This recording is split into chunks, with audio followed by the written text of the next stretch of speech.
Technology for Seniors podcast on YouTube.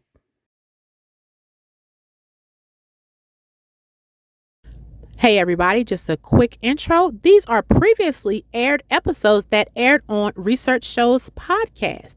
So that explains what you're going to be listening to in the intro because this aired on a previous air date on all streaming platforms. So stay tuned.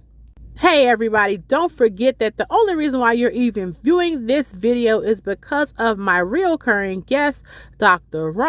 Jerome Tucker. He's the one that hit me to podcasts that are available on YouTube. So let me let you get back to the video that you were watching. Hello. This is your girl, Dawn M. Williams. You are listening to Research Shows podcast. This is actually going to be technology for seniors. And we're going to talk about a subject that deals with senior citizens because this is something that my dad said before he passed. So I remember a lot of, once he was like nearing the end of his life, I remember he was like sad about different things that he allowed to happen in his life. Not one particular person, but like a series of events with series of people that he didn't necessarily talk about to people. He was like more introverted. He didn't really talk about his problems to anybody. Deep-seated problems that bothered him. Except for me, which was really interesting. And his mom, he said he felt compelled and open enough to talk to her about certain things. But one thing that was happening was it was one particular person and he had issues with this person. He was telling me about the stuff that was wrong and what he had a problem with this person. And I was like, why don't you just tell them and then it'll be fixed? No. Why should I have to tell? He feel like that this person should already have known that they were wrong in their dealings, right? And for a long time, I felt that way too. I mirrored that. And in fact, my youngest child feels the same way. And I know this resonates with a lot of people. You feel like, why should you have to say something, right? When that person should already know. So daddy was already like set in his ways. He was like 67 before he passed. So this is why. And this is why. Well, first of all, Islam compels us. We have to say something. You have to say something in Islam, and I see why. Because everybody don't think like you. And even though you might say something one time, right? You might say something one time. That's not enough for somebody to change, or at least for them to understand how important that one thing is to you. So let me give an example. My son, he's just now learning to cook. He's 13. So he was asking about how come I didn't say something about I guess food, or me telling him he need to have the potatoes ready because he is the potato connoisseur of the household. He got me hands down. I cannot fix no potatoes compared to Umar. He is the bomb. My potatoes is jacked up compared to him. So he said, why you didn't say something? Because everybody knew I'm about to jack up these potatoes in the air fryer. And I said, why should I have to say something? I'm caught up on saying this. Why should I have to say something? You knew I was working 2 days in a row. I normally don't work 2 days in a row like that from sun up to sundown, wore out. You should have already knew.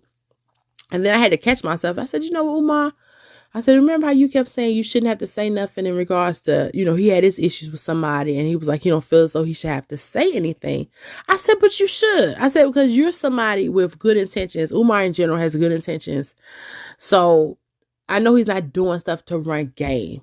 So, because that's just not his character. It never has been his character. He just, he's being raised. He's a child.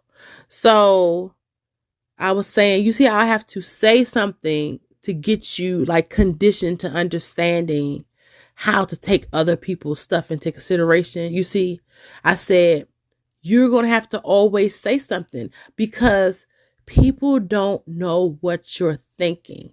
And if my dad, who was elderly, thought like this, I know it's some elderly people that might be listening to this who think like this, and even younger people who think like this.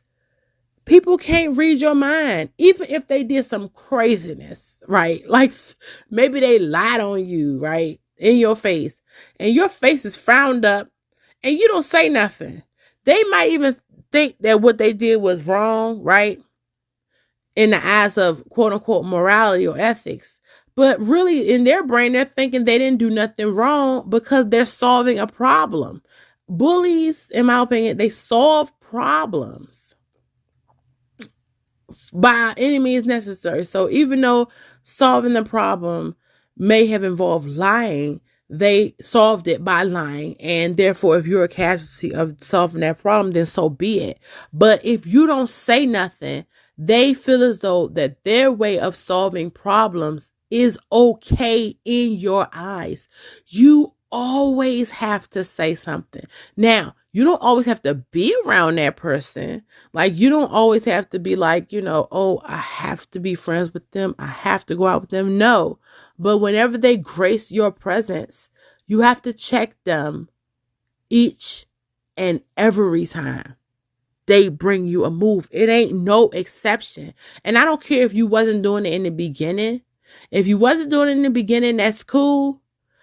Do it afterwards and be relentless. Do not stop. You check them each and every time. You don't gotta scream. You don't gotta cuss. It's like, no. It's just like this. This is how I do. We ain't gonna do that. That is not gonna happen like this. It be just like that. I don't care who it is.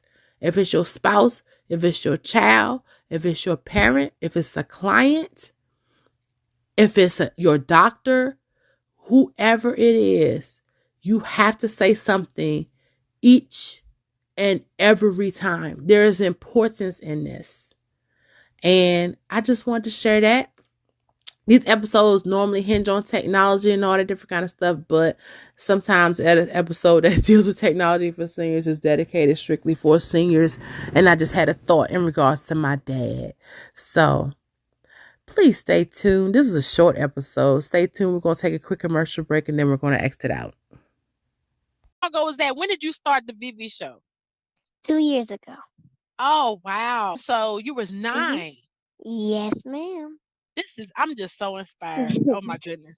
Okay, so, all right. So tell everybody, how is it being a social media influencer? How is that experience for you?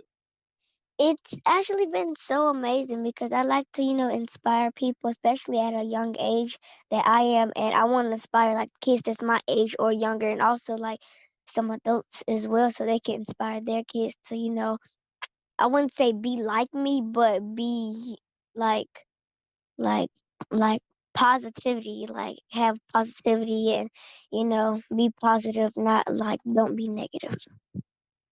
That is so wonderful. Entrepreneur Thursdays with Research Shows podcast. Okay, to my seniors and family members of seniors, don't forget that you can listen to more episodes by tuning into this particular playlist, and I'll leave the link right here. Secondly, you can also get any of our books that are available on Amazon. I'll leave the link right here for that as well. And we have events, we have an app, we have a lot of things going on to assist our seniors with technology. We will see you next week. We plan on airing these episodes once weekly on Fridays at 12 noon. Please don't forget to click the link to like and also share this episode with a loved one. So have a wonderful day on purpose.